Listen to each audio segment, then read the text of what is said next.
Welcome to everyone. Welcome to the Virtual College Exploration for All New Jersey students, sponsored by the New Jersey Association for the College Admissions Counseling and Strive Scan. Thank you so much for joining us today. I just want to go for a few housekeeping announcements before we get started. So you will see you can use the question and answer button on your screen to type your questions out to our presenters at any time. Your camera and microphone are off, so panelists cannot see or hear you. This is just one of many different sessions happening, so be sure to check out the full schedule at NJACAC.org/virtual-fair. And just a heads up, this presentation is being recorded and will be available within a week at the same website. So just a reminder, that's NJACAC.org/virtual-fair. So now I will turn it over to our wonderful presenters who will kick it off. Thank you very much.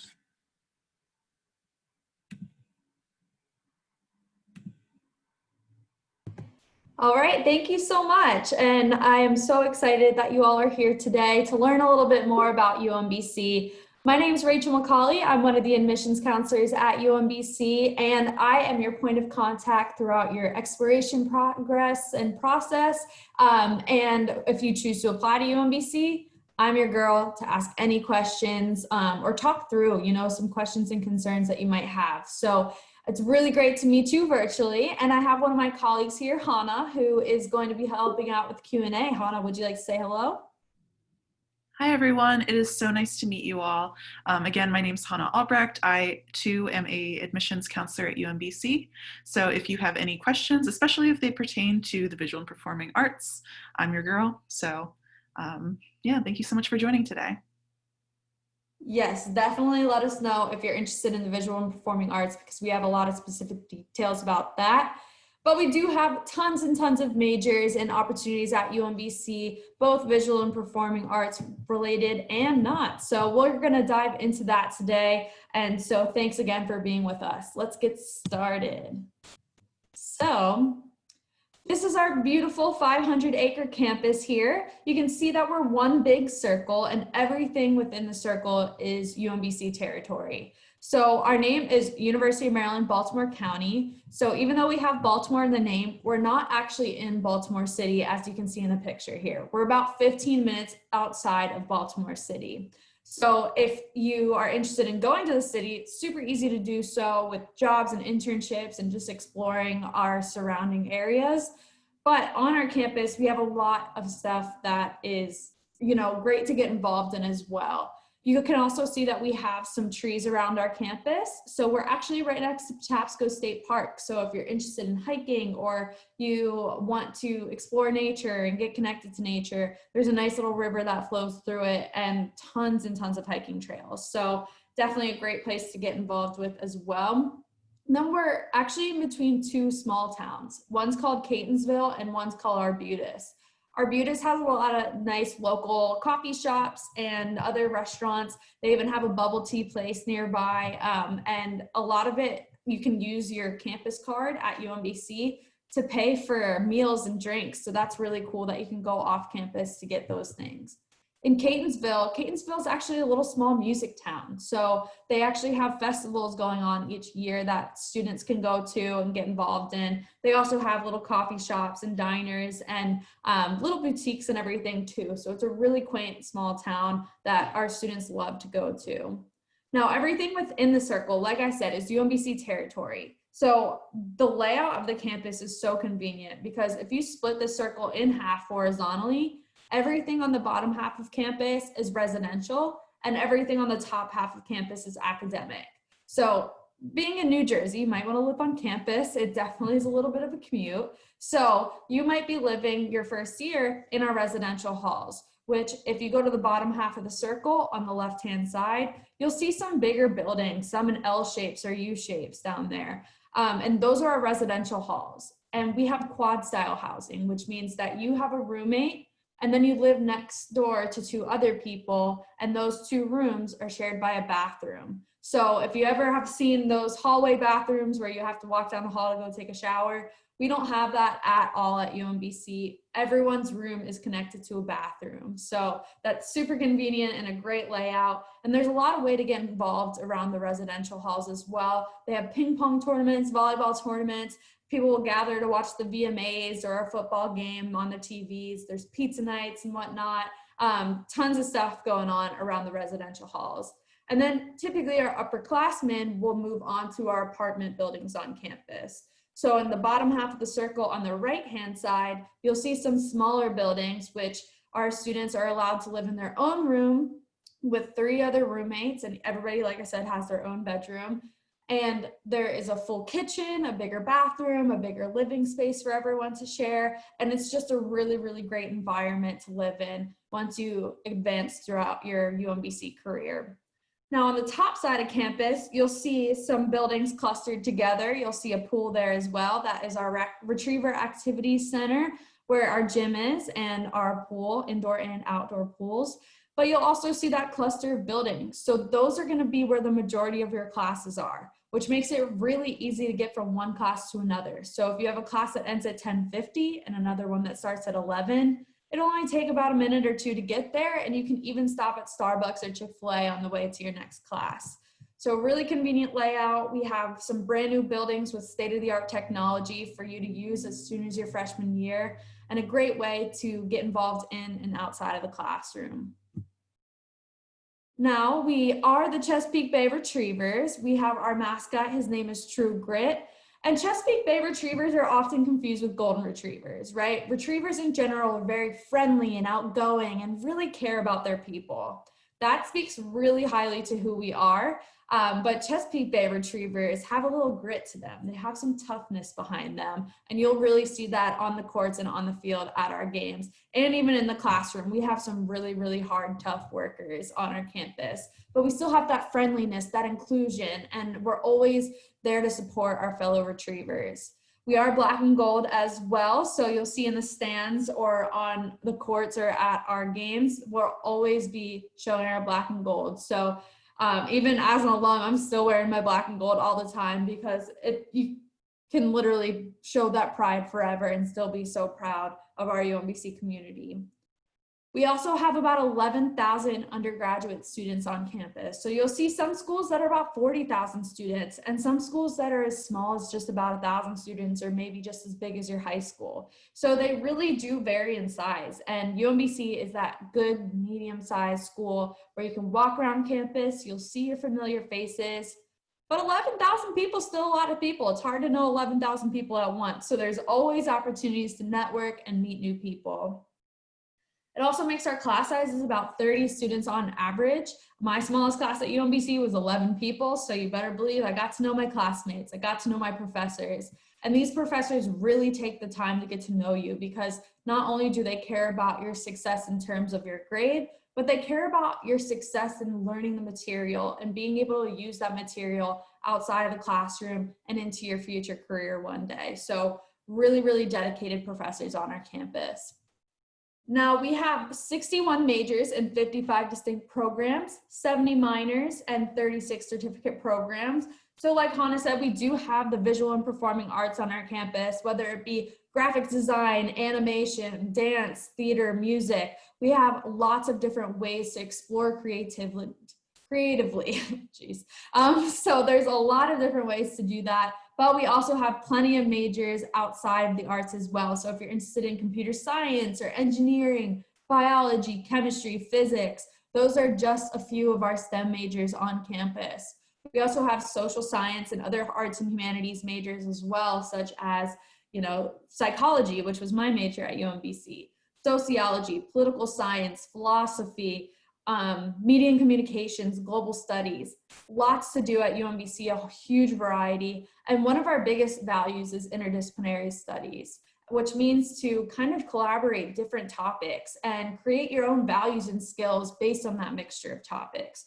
So for example, we have a bunch of different pre-professional programs, which are programs that encompass a couple of classes that are required to get to that professional school. So pre-med is a great example of that. you have to take a certain amount of classes and specific subjects in order to get into medical school. So pre-med encompasses all of that. And speaking of the interdisciplinary studies, we have a student who did pre-med in dance because she was so passionate about the movement of the body, but wanted to combine that with the medical field so that she can have this whole new skill set and perspective when going into medical school. So that's a really unique opportunity and idea, and we allow that at UMBC. We want you to step out of the box and think of something new and try new things. So we really provide a lot of flexibility and collaboration in terms of majors and programs at UMBC. And then outside of the classroom, we have over 270 clubs and organizations on our campus, and they can range from club sports to performance groups like a cappella groups and musical theater club and pep band. We also have a lot of cultural and religious clubs and organizations because we're actually one of the most diverse schools in the nation, with over 50% of our population being from underrepresented communities. So that is an incredible mixture of different walks of lives on our campus. And we not only want students to embrace their own culture, but to share their culture with the rest of campus so that we can all have a better understanding of each other and be able to best support each other. So that's a great representation on our campus. We also have service and social action groups on our campus. So whether it be SGA or our Model UN team or service clubs and organizations to, help out with the homelessness in Baltimore, or maybe help out with tutoring at a local middle school. Tons and tons of service opportunities around our area. We also have 17 Division I NCAA sports teams at UMBC. So you may have heard of our basketball team who went to March Madness in 2018. We were the lowest seed in March Madness. We were a 16 seed, and we actually beat a #1 seed, which has never happened in men's basketball history. So it was a huge, huge win for us. I remember I was a senior at the time, and newscasters were coming to our campus. Jimmy Fallon even talked about us on a show, so I was fangirling a little bit over that one. But it was just an incredible, such a proud moment we had for our team. But that's not only the pride we have for that team. We have so much pride for our basketball team, but that carries over also into our other Division I sports as well, who have won multiple championships and tournaments. So like I said, we'll be showing our black and gold in the stands at our games, and always will be supporting our athletic retrievers. Now, I like to say all of our alumni are notable, but here are 3 just to name a few. Jerome Adams became the U.S. Surgeon General. Naomi Nuburu, she became our first Rhodes Scholar at UMBC, which the Rhodes Scholar is very prestigious and very rare to get. It is one of the most competitive scholars programs in the country, with only 32 students getting the Rhodes Scholarship each year. So we're very, very proud of her. And then if you've ever seen Ace of Cakes, Duff Goldman is the owner of Charm City Cakes in Baltimore and had a show called Ace of Cakes. So if you've ever seen that, you know that he's a fellow retriever, and he still to this day is always having that UMBC pride. So we're very proud of all of our alumni. Now let's talk a little bit more about some academic programs. So the Honors College is a program for students who want to go above and beyond the average classroom. UMBC is an honors university, which means all of our classes are rigorous, but the Honors College goes even further than that. So I always like to say, if you're taking APs, honors, IB classes, any rigorous classes, and you're having a good time, you're doing well in those classes, and you really like the rigorous coursework, then the Honors College might be a great option for you. It allows you to go above and beyond the average classroom. You get extra advisors, you get extra study spaces, and you can even live on the same floor as other students in the Honors College. So you get to be in a group of like-minded students. You can be any major to be in the Honors College. So to apply for that, if we have any seniors in the crowd today, if you're filling out our common application or just general UMBC application, it's gonna ask you if you want to apply to the Honors College. If you click yes, then a couple other questions will pop up, and you just have to fill those out and you're applying to the Honors College. And I always like to tell students that it doesn't hurt to apply and see what happens, because the best that's going to happen is you get put in a group with amazing students and have really awesome resources. And the worst that can happen is that you don't get admitted to the Honors College this semester, but you can always apply again in the future if that's something that you want to be a part of. So there's always plenty of opportunities to be a part of the Honors College.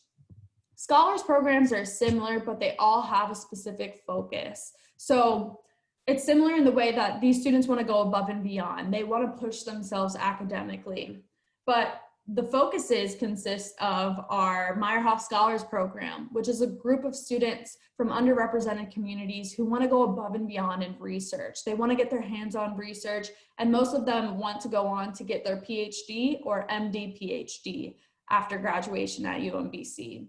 We also have our Linehan Artist Scholars, which is for our visual and performing artists who really want to go above and beyond in their creativity. So that is another great program. We have our Sondheim Public Affairs Scholars Program, which is all about social action within the Baltimore community and throughout the nation and throughout the world too. So you really get to know that social action at a local level and a global level, which is really cool. We do have 7 scholars programs total, and they are on our scholarships website. So that'll be on the next slide. If you look in there, you will see descriptions of all of the programs, and the scholars programs applications are on the scholarship website. So they are completely separate than our general application, whereas the Honors College application is actually a part of our general application. So Honors College is part, scholars program is separate on that scholarship website. We're going to dig into what test optional means in a couple of slides, but I do want to let you know that we are test optional for general admission, and we're test optional all across the board at UMBC. So that includes the Honors College and Scholars programs as well. We are test optional for those. Now let's talk about some more financial opportunities at UMBC, because whether you're financing your education or if someone else is, there could be resources available to you to help make that cost not so extreme. Out-of-state tuition for our students living in New Jersey is about $27,000 a year, and then plus room and board is about another $12,000 per year. After fees and taxes, it comes up to over $40,000 a year. So that's a lot of money. That adds up for sure. So I definitely want you to take advantage of our financial aid resources. On that website, you are actually going to be assigned to a financial aid counselor. You can see a net price calculator to see how much financial aid you might be awarded if you apply to UMBC, and other opportunities to learn more about the FAFSA or how to use your grants or loans if you're awarded them. So lots of great information on the financial aid website. Like I said, we do have those scholars programs. So if you are admitted to one of our 7 scholars programs, it does come with a large scholarship that can range from something as small as $6,000 or $7,000 for out-of-state students to almost a full ride. So they really do range. So it doesn't hurt to apply for those scholars programs, because you could be put in an amazing group of people with amazing opportunities and get a scholarship on top of that too. So definitely look at the scholarship website to learn more about these programs and submit your application there. Now, merit scholarships. This is one that I cannot stress enough because it is so easy to be considered for merit scholarships. For our seniors, all you need to do is submit your common application and submit your transcripts by November 1st, which is our early action deadline to be considered for merit scholarships. You don't have to fill out anything extra. You don't have to click any extra buttons. All you have to do is submit your common application and send your transcript by November 1st to be considered for merit scholarships, which means by just making that deadline, you could be getting free money. So you never know. Doesn't hurt to apply by November 1st, and check out the scholarship websites if you have any questions about that. Now, how do you become a future retriever? Being here today is a great first step. You know, getting to know UMBC and seeing if we have the resources and opportunities that you're looking for is an awesome first step. Like I said, I am the admissions counselor for all of New Jersey, so I am here to answer any questions that you have and help you to make connections with different opportunities and staff and faculty at UMBC. So definitely feel free to reach out to me at any time if you have questions. I also do have one-on-one meetings as well. So there's going to be a QR code at the end of the presentation that will lead you to my schedule if you do want to set up a meeting. I'm so excited to get to know you. We also do have a lot of virtual events coming up this fall. So on our visit website, you can go and sign up for these virtual events that we're having. We will most likely be having virtual events again in the spring. Hopefully at some point it will be safe enough to bring you all back to our campus and explore our environment. But for now, keep an eye out for those virtual events that we're having. Exploring your major is really important as well. We do allow our students to come in undecided, and you're allowed to change your major at any time. But I do encourage you to explore your major soon to make sure that we have majors that strike your interest so that you can come to UMBC and know you have great options based on your goals. Start your application early. If you're a senior, our applications are open right now. So feel free to go onto our website, undergraduate.umbc.edu, if you have any questions, and you can start your application there. Essay prep. The essay is the best part of the application because I could look at your transcript all day long, but it doesn't tell me what your values are or your experiences or your goals. So the essay is your chance to tell us a little bit about yourself. What's important to you? What is something that you really value or are interested in? That's the things that we want to know within your essay. So make drafts, proofread, have someone else look over it if you're able to, and make sure that it's in tip-top shape for your application. Also check your email. When I was a high school student, I did not check my email enough and I missed out on some great opportunities. Also, if you do choose to apply, we're also going to be reaching out to you at points to make sure that you have everything submitted. So that's the best way to keep in contact with us. So make sure you're checking your email. Also, asking questions is so important because it's going to help us to give information that's tailored to what your interests are and what your needs are. So if you're not asking questions and I assume that you are interested in engineering, but you're actually interested in the performing arts, I don't want to continue giving you engineering information if I could be giving you that performing arts information. So ask your questions, let us know what you're interested in and what your values are. And we're so excited to tell you all the things that could fit you perfectly at UMBC. Now, the moment we've all been waiting for, let's talk about how to apply. So as I mentioned, we are on the Common Application. You can go onto our website, undergraduate.umbc.edu, and you'll find directions on how to apply and the link to the Common App there. So check that out. We'll also need your official high school transcript. So on this transcript, we're really looking for mainly A's and B's. There can be some lower grades scattered throughout your transcript here and there, but we do want to see that majority of A's and B's.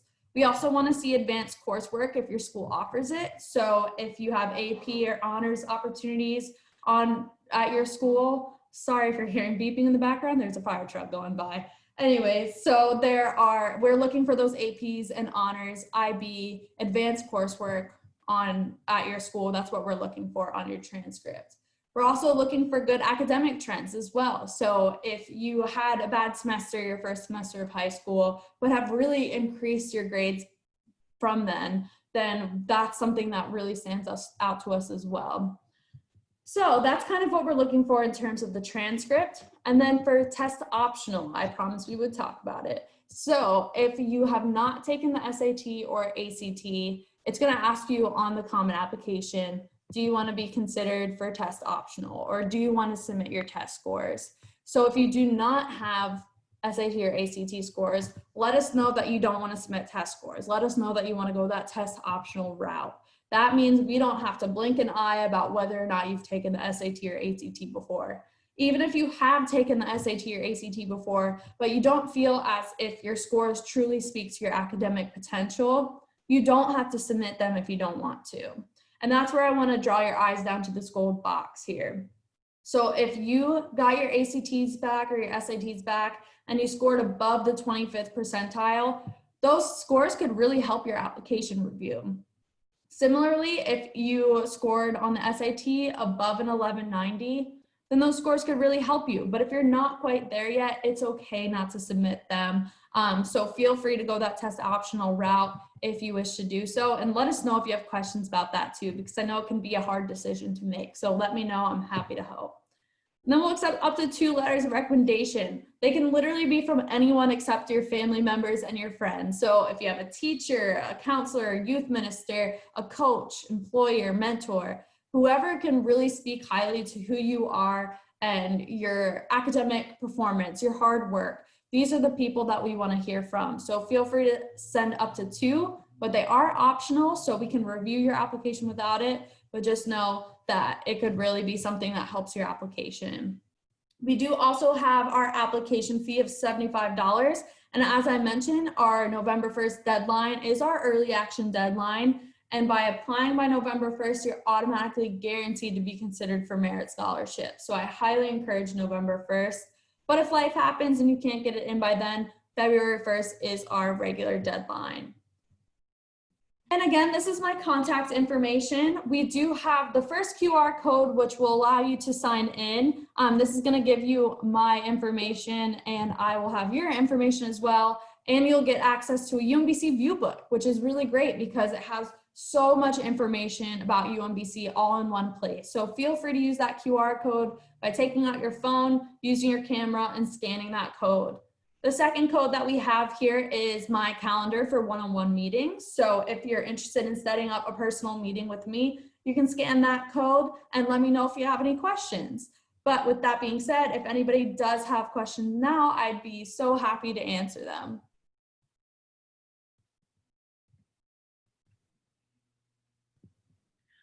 All right, so it looks like we're still waiting on a few questions to roll in.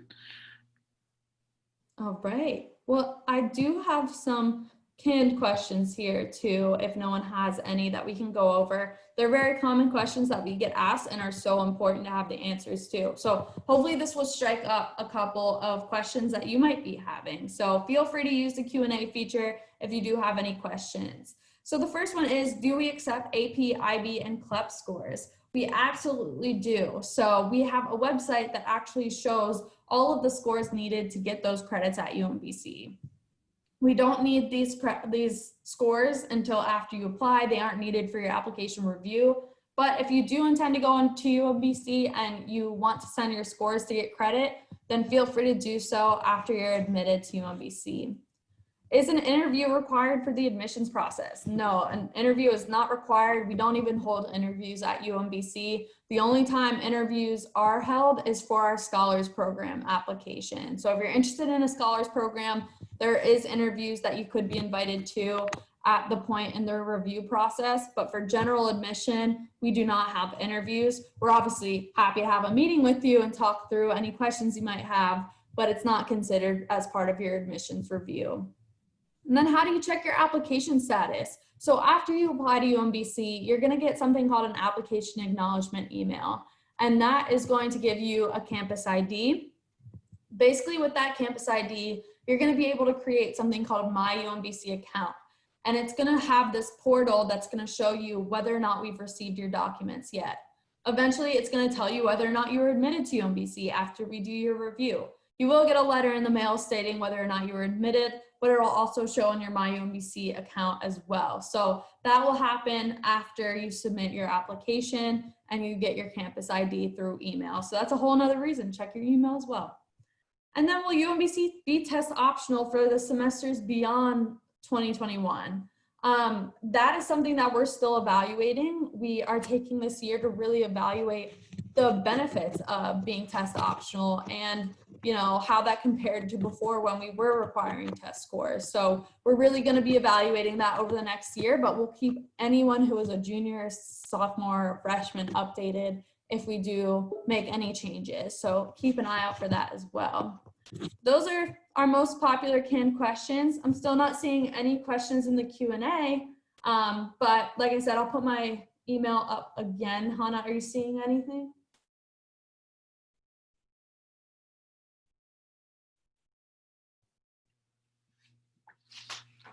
So one question would be, can you describe a little bit about the internship opportunities available?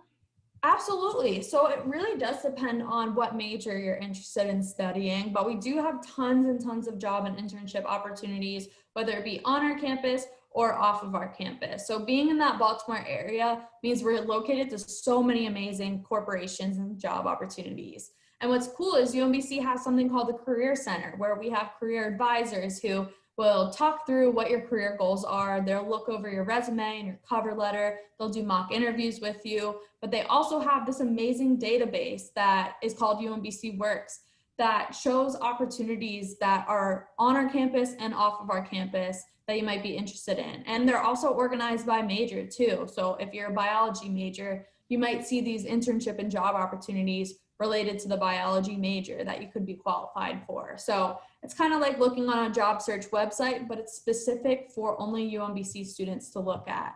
We also have job fairs on our campus every single semester as well, with tons of employers who come to our campus. Usually over 100 employers come each time. So that's great to, you know, start building those connections, whether you're a freshman or a senior.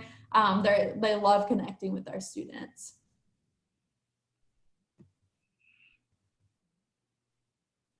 Oh, all right. We have a few more questions rolling in right now. Awesome. So one of the questions is, can I join as an undeclared major? And especially if they're not sure of what they want to do in college, and are they flexible if they want to change their career path? Absolutely. That's such a good question. And I actually have some personal stories as well to go along with that. So you absolutely can be undecided. Basically, you can be undecided until the end of your sophomore year, and that's when we ask you to commit to a major. Even after you've committed to a major, it's really easy to change your major as well. All you have to do is sign a piece of paper stating what major you want to change to, and you're a new major. So that is really easy to do. But my story is I came in wanting to be an orthodontist, and I was really excited about it. I started taking classes, but I also was taking a psych class at the same time. And I realized that all of a sudden I don't really want to be an orthodontist anymore, but I wasn't ready to commit to a psych major yet. I still wanted to explore. And so I was undecided for about 1.5 years and ended up finally committing to be a psych major, because every class I took in psych, I absolutely loved. So UMBC provides that opportunity to really play around, to explore our different majors and fields and find your true passion. So whether it be your advisor helping guide you to what your passions are, or the Career Center, I actually went to them when I was undecided and said, hey, I don't really know where I'm going yet, so can you help me find my way? And they absolutely helped me realize that the whole reason I wanted to be an orthodontist is because I wanted to help make a scary process not so scary. And here I am helping students with a scary application process and looking for colleges that can be really intimidating, and help making it hopefully not so scary. So they helped me to find my way while also continuing my passion for psychology. And I know that they can do help students very similarly in any field. So great question. All right. Another question that we have here is UMBC Division I for tennis? So we actually don't have a Division I tennis team. We do have club and intramural tennis. So if you're interested in playing tennis, you definitely can do that and have meets. But we don't have that Division I sport on our campus. We do have several tennis courts on our campus too. So you can just play right then and there whenever you want to, whenever our clubs aren't using it. But lots of free time to be able to play tennis on our campus. All right, another question is, can you talk a little bit about the study abroad program?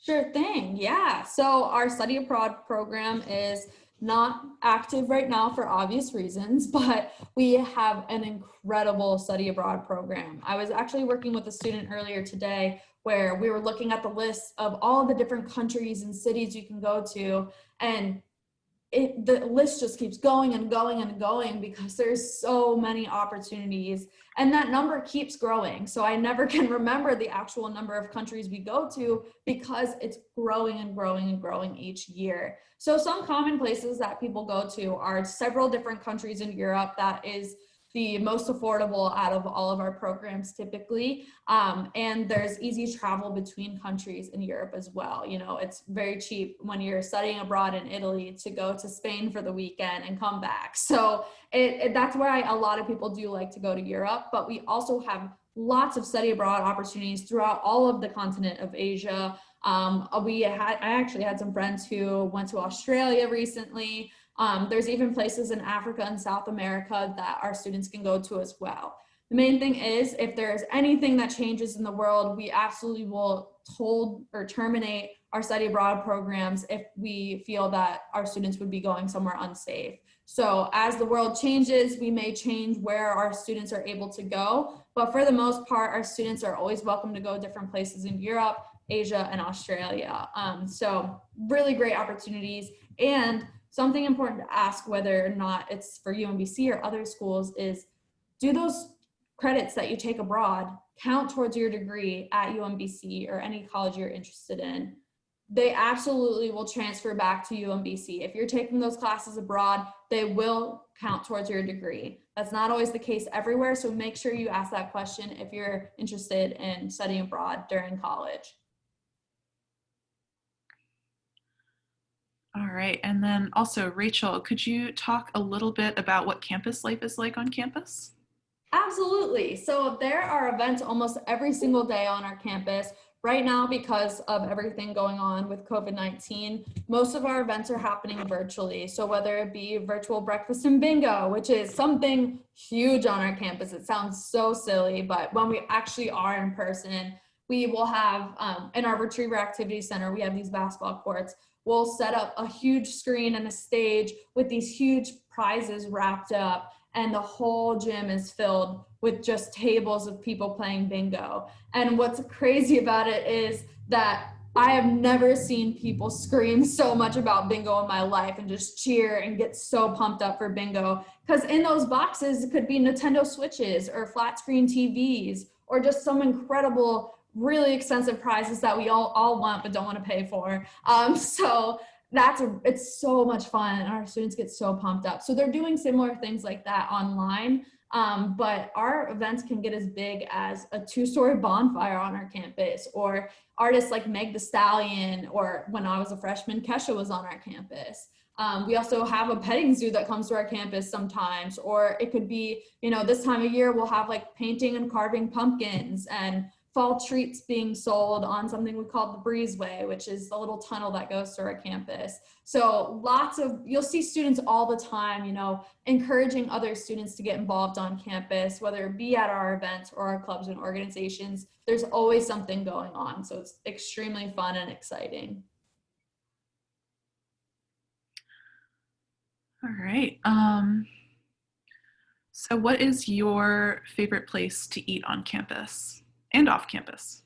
Oh, that's a hard question. Oh my gosh. So I really experimented a lot with food on our campus. So we have our general dining hall, which is all you can eat. So if you go in there at 4:30 and want to have something to eat at 4:30 and you stay in that dining hall till 8:30, you can stay in there for 4 hours, you can study, you can hang out with friends, and literally get up as much as you possibly want to go eat without having to pay any extra fees. You just pay the one time, you go in and you stay there as long as you want, eat as much as you want, and then when you leave, the next time you would come in, you have to pay again, but you can literally just stay there and eat as much as you want. So I've done that several times, not ashamed. But yeah, so that's one of the places to eat on campus, but we also have something called the Commons.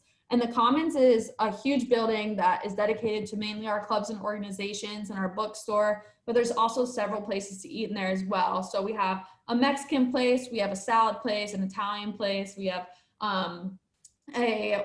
something called a student choice place, which is new, and students can actually vote for where they want to eat on campus or vote for what kind of food they want in that space. So the first thing we had was bibimbap, and then a couple weeks later, it changed into an African cuisine place, and then a few weeks later, it changed into an all-you-can-eat mac and cheese bar. So you get mac and cheese and you put whatever toppings you want on it. There's a halal place, tons of places to eat. We also have, in terms of coffee, we have an Einstein Bagels, we have a Dunkin', we have a Starbucks, and we have something called the Admin Coffee Shop, which has a lot of sandwiches and subs and yeah, basically like a sandwich shop, but with great coffee. And then we also have a Chick-fil-A on campus. So lots and lots of places to eat. And I literally would eat at all of them all the time because it was all so delicious and I never got tired of it. I still, being at home, crave salsaritas, which is the Mexican place sometimes because it's just so good. So yeah, lots of places to eat.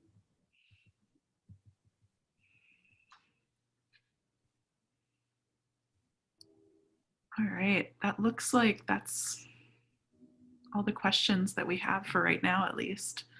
Awesome. Well, I know our StriveScan partner has a couple more comments to make before we end. So I just want to thank everyone one more time so much for being here today and getting to know UMBC more. Please please utilize my contact information here to get to know UMBC as much as you possibly want. I'm so happy to be a resource for you. But thank you so much for spending your Friday afternoon, early evening with us. And I hope you have a great rest of your day and stay safe. And I'll pass it over to our StriveScan partner. Thank you, Rachel and Hannah. Let me just pop up my slides.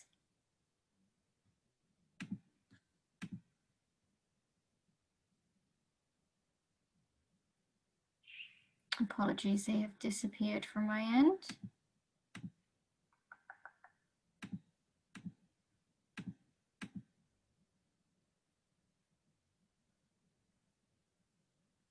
Apologies, my computer has full on crashed. So I'm just going to read out to you. So thank you so much for joining us, and thank you so much, Rachel and Hannah, for giving us more information about UMBC. When you close this window, there will be a link to a very quick 4-question survey. So we'd appreciate any feedback you can provide. Also, this is just one of the many NJACAC sessions. You'll be able to find further ones on our website. So that is NJACAC.org/virtual-fair. In about a week, you'll be able to find this session's recording as well as all of the other session recordings. So thank you once again for joining, and we hope you have a good rest of your day. Thank you. Thank you.